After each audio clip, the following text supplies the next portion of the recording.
Everybody is talking about the bioeconomy, right? It's like a big word kind of that is becoming used and abused again.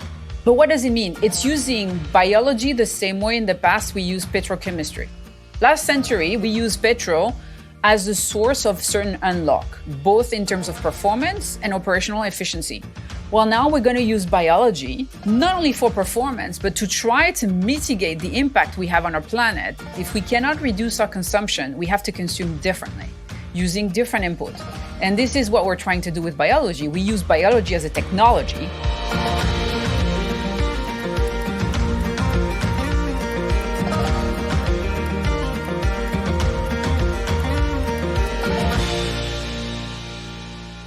Hey folks, I'm Connor Gaughan, and welcome to Consensus in Conversation, a podcast that explores how sustainable business leaders are aligning purpose, profit, and innovation to drive positive change in their various industries. Today, I'm speaking with Catherine Roggero-Lovisi, the CEO of Modern Meadow, a biotechnology research and development company that's disrupting material science by designing protein alternatives to petrochemicals. In the textile and beauty sectors, manufacturers have historically relied on oil-based compounds to create the ingredients that make the products that we use every day, from shampoos to purses to wallets.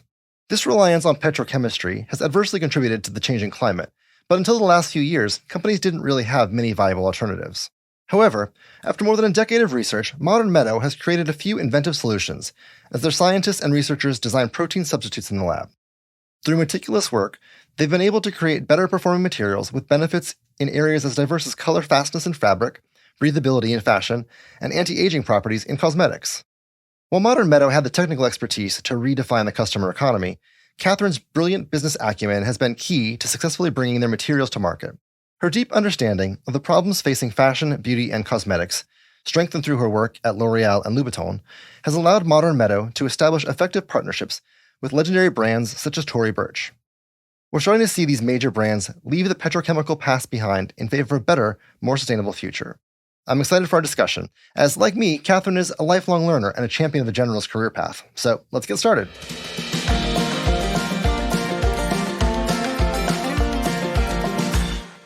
So I want to start at the beginning.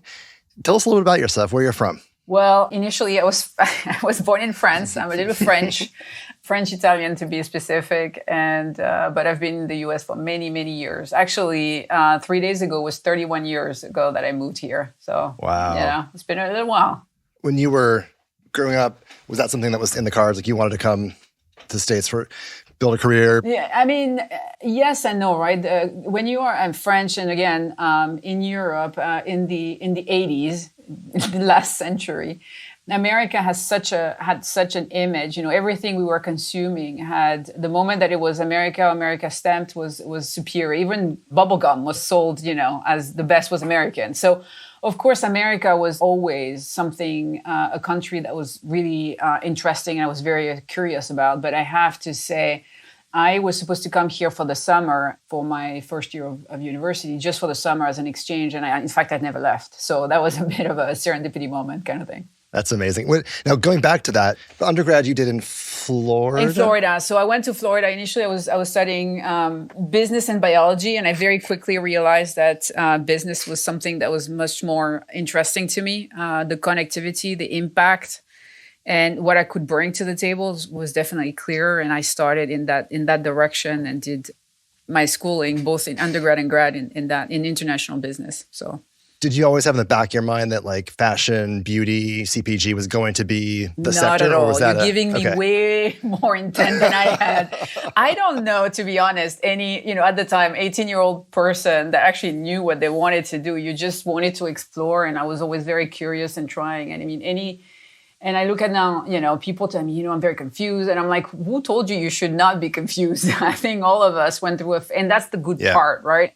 And I see the difference between my husband and I. My husband has a vocation. He's a doctor, and he's a doctor both in France and in the US. And it's a different attitude. It's a different way. When you know what you want to do and how you want to do it, it's about doing it. When you're like me, which is a little bit more opportunistic, and the objective is to create connectivity and value, and therefore curiosity in what drives you. And that's what I would say to anybody early in their journey, or even late for that matter. Continue to explore. Life is about that. There is no end game. It's about learning and hopefully leaving something positive behind. We really have built this entirely artificial construct of what a career ought to be and how you ought to know at age 18 what that looks like. I mean, we have so much pressure on ourselves and next generation to do that. And like you, I had no idea at 18 what was going on in the world, what I wanted to do. Yeah, and also the difference between what you think a job is and what it is really. Right. And also you're going to be doing that for the next 45 to 47 years of your life. And when you reach a certain level, I think that the more experience you have in more diverse field, not only will give you the ability to connect pieces together better, but also it really, in the first sense of the term, it gives you creativity on how to solve problem. If you're monothematic and you have been in one company or one path, you will be excellent at it.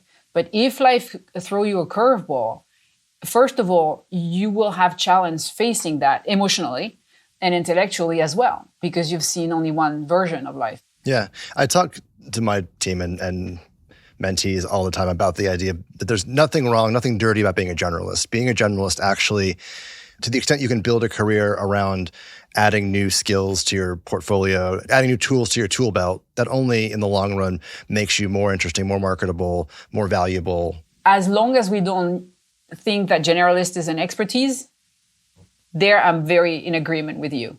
Yeah. If you are a generalist, you have to realize the positive, but also the limits of it. You have to constantly learn, and you have to constantly ask, and you have to constantly acknowledge what you don't know, don't understand, and seek knowledge. Because your role as a generalist is to have the mental flexibility to identify problem and put the necessary resources together. The only resource that you are is to put the others together.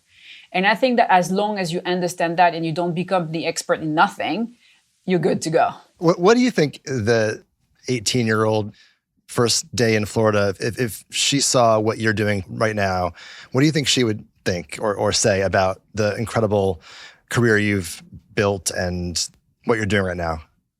I think I would be more interested in the journey than the end result. And this is, again, my take in life, right? So the only thing that I would say is the journey was fun, was very diverse, went in very different locations, both in terms of location and activities, if I may say. Let's talk about the journey, because you said it yourself, but you look at your CV and it's like a list of some of the coolest companies and brands and products. And I think many people would be envious of all that cool stuff. I mean, it looks super fun. So I'll ask the first question. Which was your favorite job on that CV? It's the one I'm in today. Otherwise, I wouldn't be. Every role or every activity you do leads you somewhere. And if you stay there, it means that you're satisfied. If you're not, I would recommend anybody to go somewhere else and to contribute. The most important for me has always been two things. One, learn, and two, contribute. The moment I didn't see that I was learning and I was not contributing, that's where I used to move. And to be honest, I was very lucky. I had people around me because during your career, there is a lot of opportunity that comes your way. Actually, most of them came my way, if not all of them. And it's about being ready at that point and understand what you are missing and having the necessary judgment to understand if it's the right fit at that moment. Right. I mean, the longest was your time at L'Oreal. Mm-hmm. How did you get recruited to L'Oreal? What was that path like? Actually, I was coming out of school. At the time, I was on my student visa. And at the time, the US government provided you with what they used to call practical training, the ability to exercise for 1 year what you studied in the US. Basically, for me, it was international business with a focus in Latin America. I went down to every newspaper ads, and I went for every single job I could see that needed somebody who was multicultural, spoke multiple languages, had the ability to do business in multiple countries, willing to travel. When I interview for multiple companies, from credit card to export company, and to a company who I realized when I was on site was L'Oreal, because at the time it was not called L'Oreal. And it's still not. It's a subsidiary called Parbel, which means in Spanish, para belleza, which means for beauty. And therefore, I didn't know I was interviewing for L'Oreal at the time. And there it is. As you think back to that the entry point into your career, anything that sticks out now that you think that lesson really, like that's been one of the lessons that I've carried with me forever? Yes, I was lucky to be surrounded by people who not only were extremely experienced, but had also had many different roles and expertise. And I think that one of the things that they said is you need to know your partner or client or customer better than they know themselves. That's the only way you will engage in the proper negotiation. The same way they told me you need to know your limits, because there is a moment where the deal is a bad deal. When you know those two things, then you enter the room. Before that, you don't. And that's a lesson that I've tried to apply and continue to apply, is to understand the limits and why they are limits and how you can provide and give the party whatever they need if it doesn't basically touch your limits, matter of speaking, and know their business as well as I knew mine. To be more creative in the problem solving, to be more creative in the negotiation of terms, et cetera, et cetera. Yeah. You also have done some firsts. And so the next chapter, I think you were the first GM of beauty at a brand that's famous not for beauty, but for shoes originally. So how was it to be the first GM and launch kind of the beauty business at an iconic brand in a different space? Yeah, I think it was interesting actually. When after 18 years at L'Oreal and 9 roles around the world, it's not like I left L'Oreal. I went to Louboutin, right? And because Louboutin offered the opportunity to build a business from zero on the beauty space with having a brand that is both beautiful and recognized in a specific space. And that's another advice that I would say to people: don't leave job, go to another job. It's a different mentality, right? And this was, first of all, was about me seeing Christian himself and the team, because it was a private endeavor and he wanted to channel his creativity in a very different way, because he had been in shoes for 20 plus years, so shoes and accessory. So for him, it was about bringing the heritage and also his, again, curious mind, how to learn to work with different material, different market, different way, right? It was fascinating to work directly with a designer that had such an identity, but at the same time was so hardworking and open to options. And it was fascinating to see somebody who doesn't use makeup, that didn't use the product that I was working on and didn't know the limits, to look at it in a very different way. The way we developed the lipstick was in a very different way, for example, because he thought lipstick were ugly as an object, when in fact he thought that women's are beautiful. That's why he used, he designed bags and shoes for them. And he's like, why are you using those things 20 times a day and they're so ugly? Why don't you do something nicer? So this was another way from an outsider of looking at an object that was very trivial, that literally every woman has. I mean, the average woman has 7 lipstick in her drawers and bags. And I was looking at it in a very different way. So we developed this product in a way like, how do we make it beautiful? How do we make it pleasurable to use? How do we, not only in terms of the application, but also the packaging and the formula. So a very different approach to an object that had been in my life for decades at that point. So that was the fascinating part. And at what point did you start to re-identify with that biology student? Because, you're thinking about formulations at this point for sure. I'm sure at L'Oreal there are plenty of moments where you had to dive into the nitty-gritty. And certainly today, it's core to knowing the business that you're in. Was that always something that was present? You were always kind of thinking back to those classes and that kind of using that side of your brain? Well, I knew enough to know my limits, that's for sure. I also know enough to know that it's a very vast domain with a lot of possibilities, but it needs to be converted to be used in a way that is applicable in business. The other thing that those classes taught me is the notion of time. The time when you are in science and research is very different than if you are in business. And it's even very different depending on the business, right? When you're in cosmetic, you think 3 to 5 years. In fashion, you think 6 to 12 months. But when you're in research, you think about 7 to 10 years. So the notion of time was very important. And the fact that there were so many options, that the field still needed a lot of discovery to bring something to market that was a substitute to what we say today, which is animal input and to some extent virgin petrochemical. And it is clear that there is also, as you talk about generalist, right? Beyond the biology, there is the regulatory framework, there is the uniqueness per country, there is the tailwind and the roadblock associated with them, there is the manufacturing, the transparency, the traceability. All those notions are very important when you touch anything that is biology, and in the case of Modern Meadow, protein related. Yeah. When did Modern Meadow show up on your radar screen? Do you remember when you first heard about it? Well, actually, after my time at Revlon, I was like, okay, it was during COVID. All of us had come to Jesus, matter of speaking, and specifically with a husband who is in hospital here in New York. It was pretty intense. So the idea was, okay, after that, what do I do? Do I continue on beauty and anything that is really a luxury? Or my conclusion was, until now, my strength has been to build business.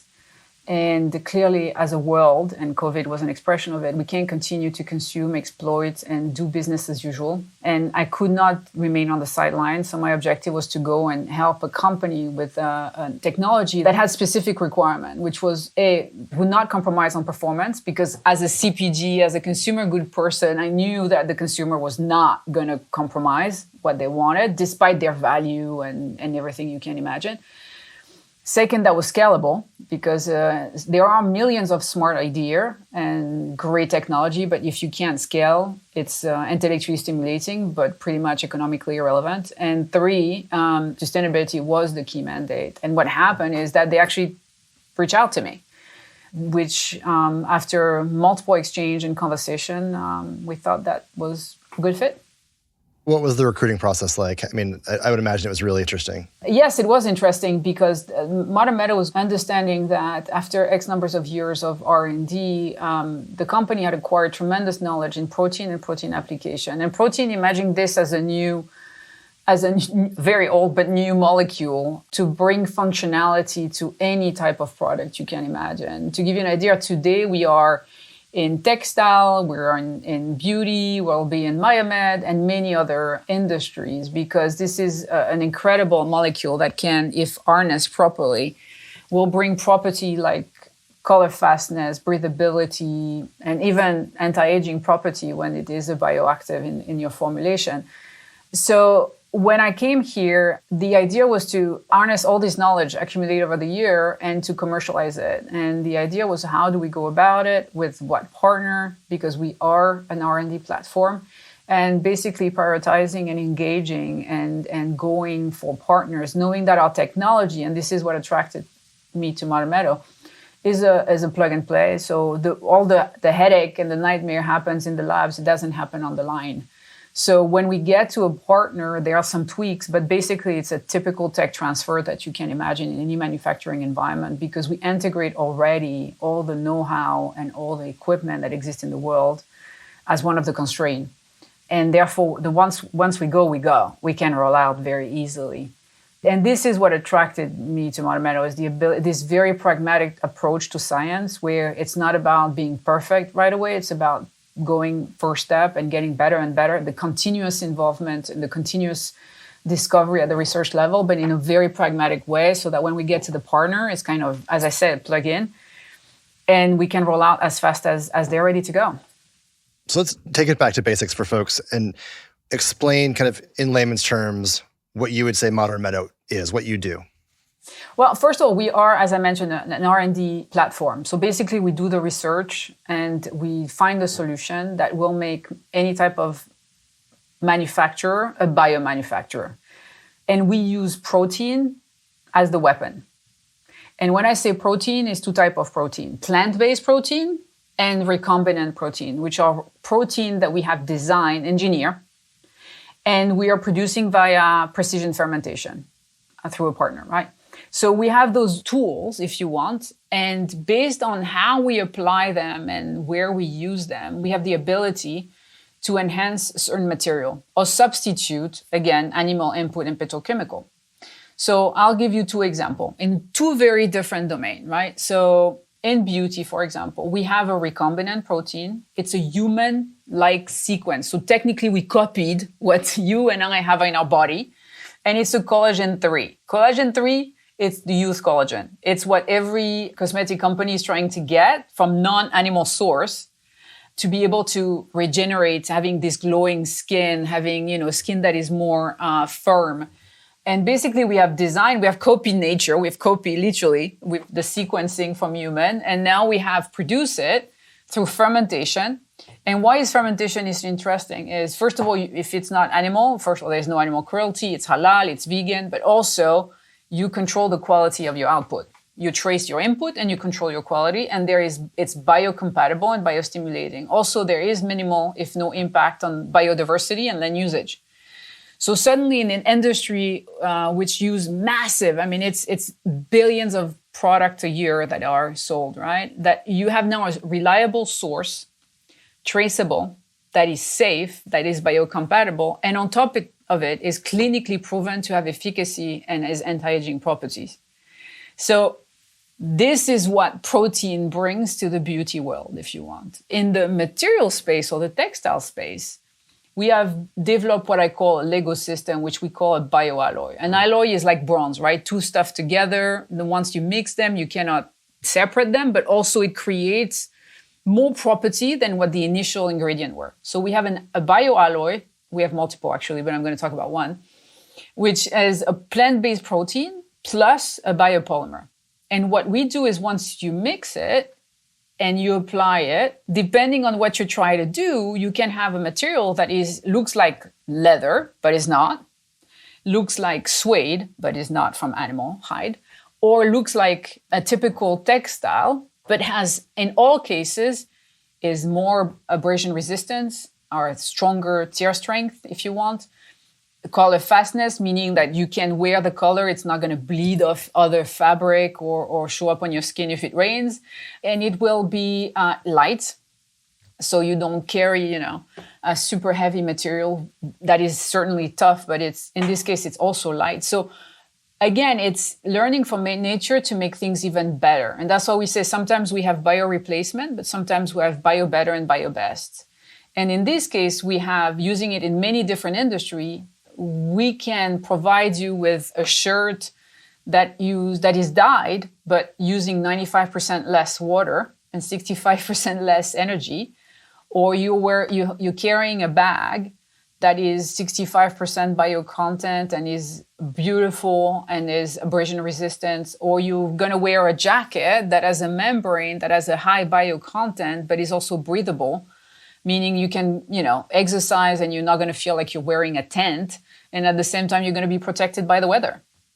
I want to pause because I want everyone that listens to fully appreciate the order of magnitude, the transformative nature of what you're saying. Because I think there's so many aspects of what you just described that are interesting in and of themselves.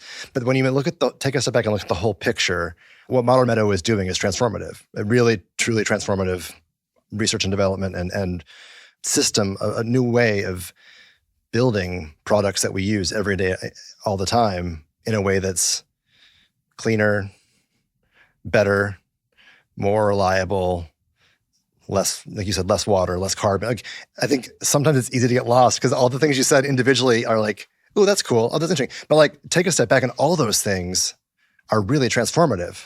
I think that's what people talk about. Everybody is talking about the bioeconomy, right? So it's like a big word kind of that is becoming overused, used and abused again. But what does it mean? It's using biology the same way in the past we used petrochemistry. Last century, we used petrol as a source of certain unlock, both in terms of performance and operational efficiency. Well, now we're going to use biology not only for performance, but to try to mitigate the impact we have on our planet, because there is no plan B. There's only one planet. So we gotta make compromise. If we cannot reduce our consumption, we have to consume differently, using different input. And this is what we're trying to do with biology. We use biology as a technology, if you want, but I'm sometimes a little surprised why people are so surprised that biology can do so much, when in fact, they are not questioning what the petrol industry can do for them. Well, guess what? Take petrol, but now it's bio. Yeah. And I think part of it is just we rarely stop and think in a given day how anything we consume or use was actually made. We had Charles Dimler and Matt Sturbins from Checker Spot and Wonder Alpine, a material sciences company, on the podcast a few months ago. And we had this whole conversation about when people start to realize what actually plastic is, because they never, they just don't take the time to think about what constitutes the products that are in our lives that are sitting in front of us right now, Or that they're wearing. I mean, if you go beyond plastic, right, you use petrol, because sometimes a plastic has a specific definition, and I have to be careful because my team otherwise is gonna come back to me and say, okay, you were wrong on this and this, because it's true. It's not all of it is plastic. But if you use petrochemical input, everything you wear has it. If you have a bit of elasticity and most of your fabric is blended, there is some type of petrochemistry that has been used either in the blend or in the dyeability of the material. When you use animal hide, there is a finish that is put on or during the tanning process or at the end that includes petrochemistry. What people think is leather smell is actually the chemistry, because you can't use a leather that is still smelling like quote unquote leather, because first, if you've ever smell a hide just after it's been, the animal has been cleaned and the fat has been removed, it's not smelling so great. The second is, of course, they're using petrochemical because you can't have the hide is the skin. It will rot if you don't do something about it. It will decompose. So I think that people do forget indeed that there is a lot of petrochemistry used in everything we touch on a daily basis. The other thing I want to hone in on a little bit is this idea that the false premise of a trade-off between products that are better for the world and products that are actually high-quality products. This notion of a trade-off between sustainability and quality is just inaccurate, and we need to start to challenge that both in how we talk about industries and companies that are building new and sustainable ways, but also the products themselves. We want to make sure we're focusing on building better products. And that's something that's really important at Modern Meadow, this idea of that false choice between sustainability and performance. And I'm curious if you talk a little bit about that. Well, I mean, this is obviously our mission, right? Is to bring the same quality product or better with the sustainability dimension. And today we talk a lot about sustainability, but as I had mentioned before, for me, sustainability today is what safety used to be, 50 years ago. Safety used to be a feature to be noticeable in the USP, unique selling proposition of your product, right? Today, safety is granted. Everybody assumes they're not going to die using or ingesting or applying any type of product that they're going to buy in the market, right? Sustainability today is a feature that is going to become, in my perspective, and should become a non-negotiable.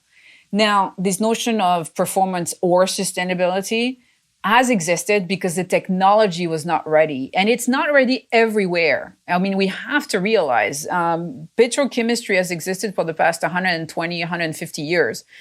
Biotech, the infancy of biotech was 40 years ago, and we're really going into CPG in the last 10 years, if you want, 10, 15 years. So there is still a gap in some area where the tech has not been able to match the performance and the sustainability. The notion of sustainability itself is an interesting one. What is sustainability, right? What dimension are you focusing on? Is it on the bio content? Is it on the carbon footprint? Is it in the water usage? Is it in the recyclability of the item? What is it? So this is where also the same way we quantify and identify mechanical performance or performance in general, I think that when we talk about sustainability, we need to do the same. Identify which sustainability lever we are targeting and we are focusing on and are improving. So we at Modern Meadow do that from the get-go. When we develop a tech or investigate to get into solving what we call a real-world problem, we identify all those areas. What are the mechanical performance we need to hit based on what is existing in the market? And the second is, what are going to be our focus? What are the sustainability criteria that we want to hit, that we want to improve versus incumbent or versus whatever it is, right? The input that is going to be a bigger win. In dyeability, obviously, water is the number one thing. If we can reduce water in dyeability, we're going to really make a difference. And this is where if we don't manage to hit those, we don't bring the technology to market because there is no point of doing the same thing differently. It doesn't help anyone. So we just focus on where we can have an impact, both in terms of performance and sustainability. And that's what we're about. It's about the R&D to get there. And then we pass on the baton to the manufacturer to become biomanufacturer again or sustainable manufacturer, so that they can bring to market in their existing footprint and with new or current partner, themselves, customer, this technology that will have a real impact. You said something early on in that I'm really curious to get your take on, which is when you guys look at the big problem that you're trying to solve in any given use case, how do you think about identifying those problems? Are those problems that come to you through manufacturing partnerships, folks that come and say, hey, we want to do better on this? Are these things that you and the team sit around and say, okay, where are the opportunities commercially, scientifically, and environmentally that we think where we can use our technology? What is the process of identifying those big problems? Yes, yes, and yes. So, so why? Number one, before we even had partner, I mean, to be honest, the problems or the wins have been identified by anybody and everybody in every industry. In textile, in the dyeing mills, right? Or you go into the coating textile mills, they will tell you what they would like to improve. It's not a secret at all. So in Modern Meadow, we have people like me who used to be operators. We used to be in the companies commercializing the product that uses technology. We also have scientists that are both, that have been obviously have PhDs and other engineer, but also they've worked. They're not academic. Some of them were academics, but a lot of them were in the industry as well. So they know from their past life as well the problem to solve. Then when you start working with partner, what they will tell you is right away, is your product interesting? Is it feasible? And then they will lead you to a second one and a third one and say, hey, we've been trying to resolve this for the past 10, 20, 30 years, didn't get anywhere because we need an R&D and you guys are the R&D. Can you help us with ... And this is where the virtuous situation, when you have an ecosystem of partner who are complementary in terms of skills and capability, that's when suddenly you not only understand where the gusto is, what is it, and you have somebody who's going to help you to get there faster.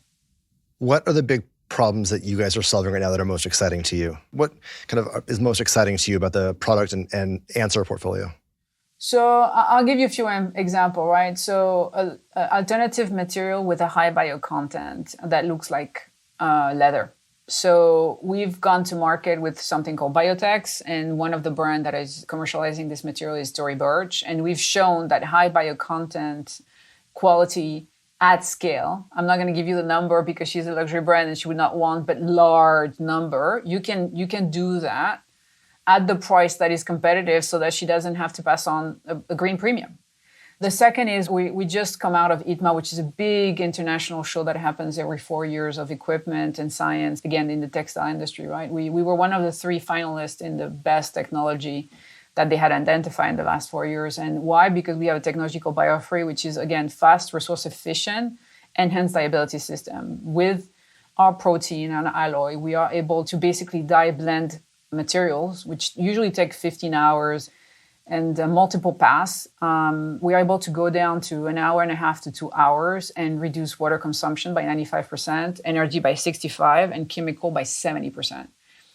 So when you think about dyeability today, we are with one partners and we are expanding this, but suddenly you realize, okay, we can make a dent in water consumption in this, and we are industrializing as we speak on that. Another example is what we call BioVera, which is an engineered alternative, renewable alternative to what a leather and different type of animal hide, if you want, that looks and feel very, full grain leather or suede or else, with extremely interesting mechanical. So super light, 15 to 25% lighter, stronger than any animal skin you have on the market, is traceable, completely traceable.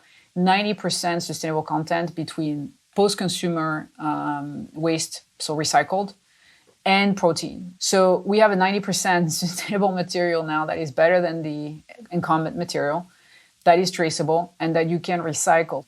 There are certain product that it's going to be very difficult to change the actual material, like tires, right? Tires, it's going to be very difficult to make them of material that is not basically petrochemical based. So you need to have a venue that is beyond burning the tires or, basically bury them somewhere. And this is the other sustainability dimension we're going after, is circularity. And if we manage to get those controlled and tracked and recycled, which is, we have a partner and we will announce that, to obtain this type of resins, if you want, we will be able to develop a material, which is the BioVera, that not only is going to be a champion in circularity, but will provide industries from fashion to automotive and airline, a material that is extremely durable, light, which is great when you're thinking EVs and electrical vehicle in general, and that is recyclable itself. You've been candid about your take on supply chains in general and the need for everyone to do better and for your former colleagues in beauty to do better and everywhere. But also how part of that solution may be that together we can collaborate and the quote that I've seen from you is, you have to work together to run faster. And so I'm curious to get your take on what's required and how we can collectively do that, how we can collectively run faster. I mean, I was in big companies, so I know how good or slow it can be inside, right? And this is normal. You're moving a tanker, the risk is very high. And you can't say to your employees and suppliers and partners and all the stock market, hey, wait a quarter or two, we'll get there. It doesn't work that way. So I think that what needs to happen is, obviously, there are certain companies that are understanding that sustainability is a non-negotiable, and they're not digging their heels. They're really going after. I think that what is going to be interesting and the complexity in the bioeconomy is that it touches everything, everywhere, all the time. And this is how you coordinate this type of effort, is the complexity. So even when you have a partner in front of you, you will talk to 6 different departments. Can be the material innovator, can be the purchasing department, the designing, the merchandising, the marketing. And this is where it gets things a little tricky. And I think that we don't have time for business as usual. I think that's where a certain company have identified that they need to go to market faster, and they have created a parallel path that is specific for startup that will provide bioinnovation. And I think this is where that's very important. I think that the company in general that realized that this is a non-negotiable, that this is traceability, accountability, sustainability, reliability on your supply chain are reality that will not go away. When everybody comes to reality with that, I think that we're going to go faster. I'm not a big fan of calling out the bad actors, but I am very curious if there are companies that you actually think are inspiring because they are working harder, doing more innovative things, trying to solve these problems, taking this seriously. Anyone that you would call out as a champion or on the right path, and taking the right steps as they can take them. Brands that we, might know and love and think, oh, I didn't know that they were actually at the forefront here. Well, I think there is a lot of, after the greenwashing, there is green bashing. Yeah. So I think it's easy to go after everybody, but, a little bit like everyone, right? And some of them did it with intent, and some of the intent was not positive, but some of them are just making mistakes and learning along the way. I think that we need to give those companies the benefit of the doubt. Now, there is a moment you call them out once, twice, 3 times, then you go for it, right? There is a moment the warning is fair, but you got to get your act together. But I think that in the bioeconomy in general, there's been a lot of, we're still learning. All of us are still learning the testing mechanism, what means behind every word. And I think that's why there are certain countries in the world that are creating legislation to not even use certain terms. Like in Europe, you won't be able to use the word biodegradability because today you could claim biodegradability, but the competition would be so specific that they're unrealistic. So are you lying? No. Are you misleading? Maybe. So this is where regulatory framework will come in. Now, in terms of the company that are trying, are they there yet? No, certainly not. But are they trying and they're, investing in it? I mean, again, Tory Burch, right? She didn't go for a capsule collection. She didn't go for 100 bags. She went for the entire collection in the iconic bag, and she went for it. And she's going for many items in her collection. I think, and we have partners, we've seen partners in which we are working with. I mean, you're going to see Closed, a German company. We're going to see Stone Island.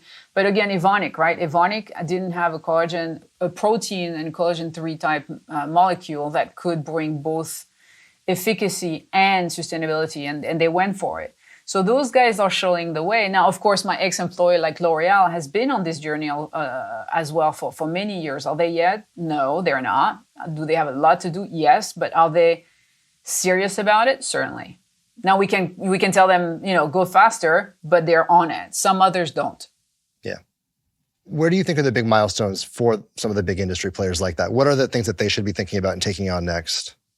I think that innovation will come, and some of them already know that. They will come from within and outside in many forms. Partnering on the tech, acquiring the tech, or investing in the tech. And I think some of those big players have understood that.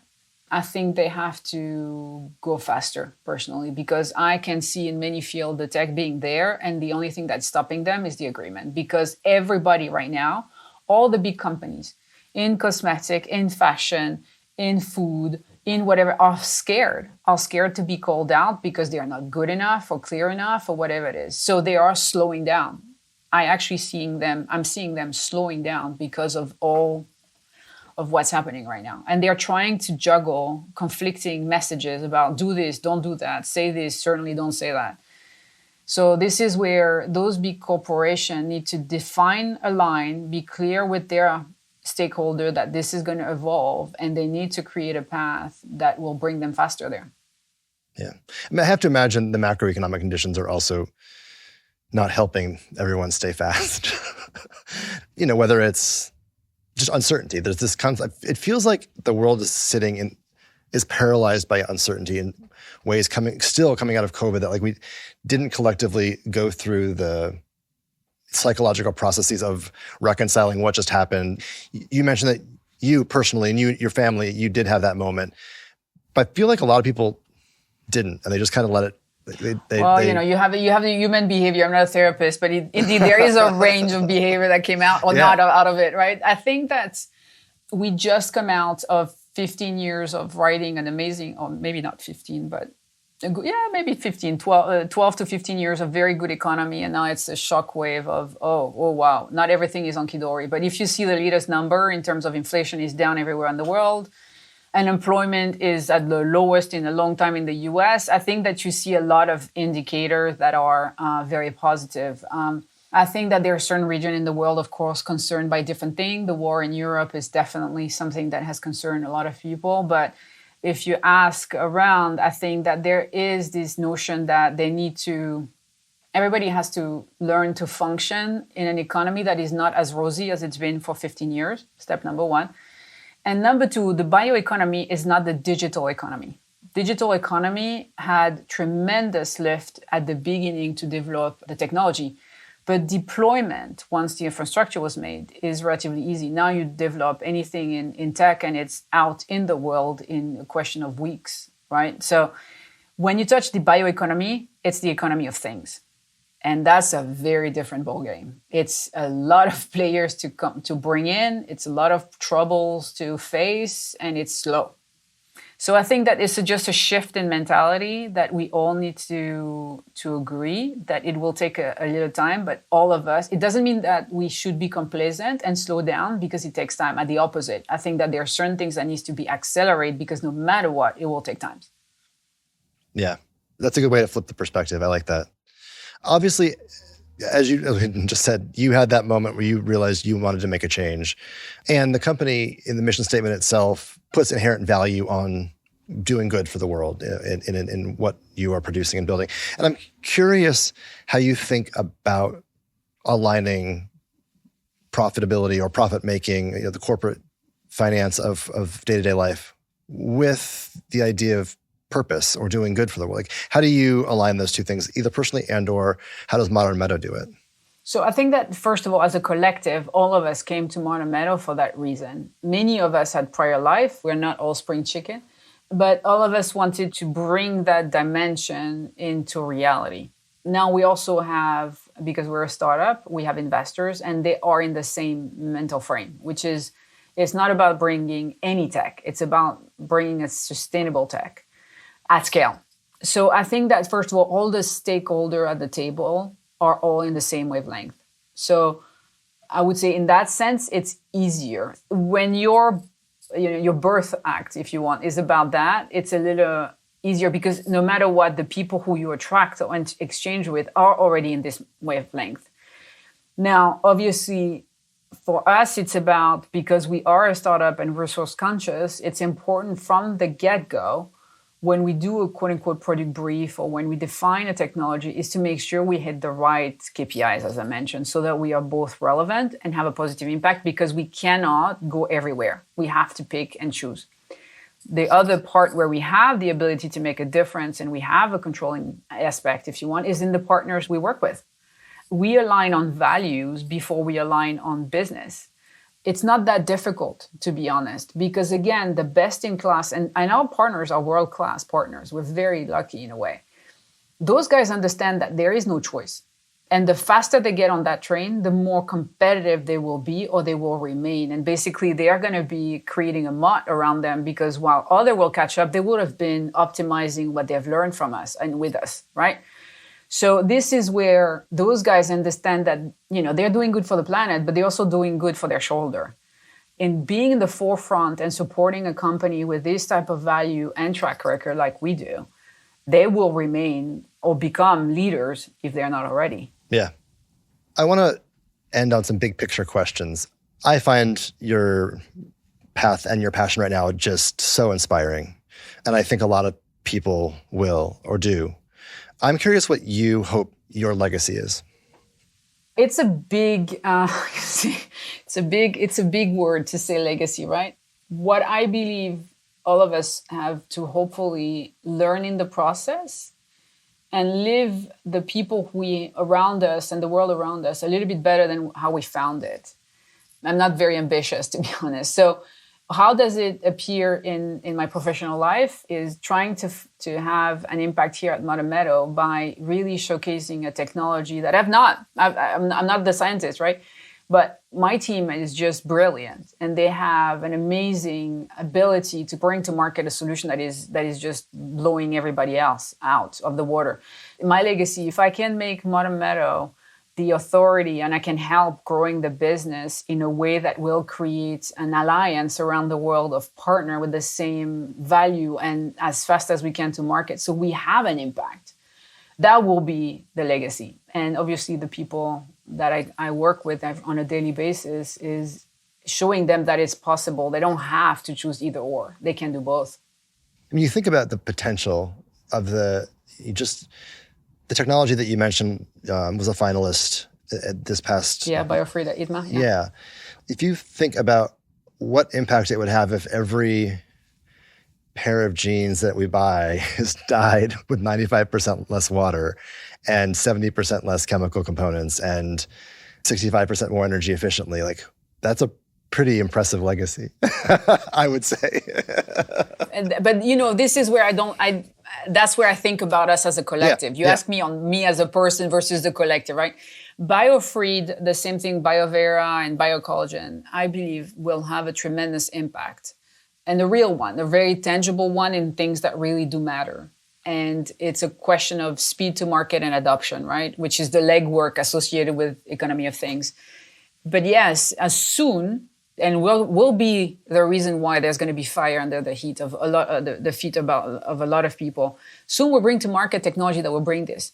And then it will be a choice, because incumbent today can say, but we don't have it, it doesn't exist, whatever. Now we're bringing it to market. Now it's a choice. You have the choice to pick this or that. You decided not to pick it. And that's when we're going to say to people, okay, put the pressure on because the options are there. It's time to live what you've been saying for a while, or there is no escape. Yeah. Last question, and I ask this oftentimes, but you recognize and talk about how we have to work fast because the problems are real. And I think a lot of folks react to headlines about those challenges with a sense of despair that it's just too hard or the problems are too big. That when you think about what you're mentioning, getting all the partners on board, all the various potential customers on board, and all the technologies that are required, all the parties, like this is systemic. Like this is a systemic change in how we all think about manufacturing, in your case, right? Products, material sciences. And that's a daunting reality, I think. And yet you're inspired and motivated to show up every day, and you're not dissuaded by that daunting task. How would you suggest others who feel a little bit overwhelmed with the negativity or the negative headlines, how would you inspire them to think about things to keep moving in a positive direction? So I think it's we have to acknowledge this. There is as many bad news as there is good one, actually 2 times more. So I think also because it makes more for headline, the algorithm plays better negative news than good news, right? So first of all, it's just a reality of things, but it's a reality of things in everything. If it was that easy, it wouldn't be a problem, first of all. So we have to acknowledge, I know it's very basic, but every problem to solve is a problem because it's a bit daunting. Now, What is the option? Sit on our hand and wait for things to happen? I don't believe in the invisible power of whatever. I think all of us need to do what we can do at our level. And collectively, that's how we can make a difference. To wait for others to take on the burden is unfair and probably not very effective. Obviously, we all have up and down. When we see certain things happening, when there is, back, in France, back home, I'm on the border between France and Italy. Last summer, there was no water. It's scary. When you've been in a first world country where water is just, a basic, and you are rationed, not for personal consumption, but for everything else, it hits you. When a few weeks ago here in New York, we were suffocating because of what was happening in Canada. And I'm so sorry for my Canadian friends and my Quebecois. And here it was unbreathable. I cannot imagine what it was. So there is a moment we just have two options. And this is where you accept, okay, it's bad. It's going to get worse before it gets better. But all of us need to do something about it because there is no planet B. It is what it is. So let's get to work. And we always will go further than if we wait. No matter what, even if we're late and we don't go fast, it's still faster and further than if you do nothing. And I think that's how we need to look at it. And everything we do, we can help to make different choices. Because at the end, we humans are inflicting this on each other. Nothing else. The planet is going to be fine without us. It's about us making that choice. Huge thanks to Catherine for that great conversation.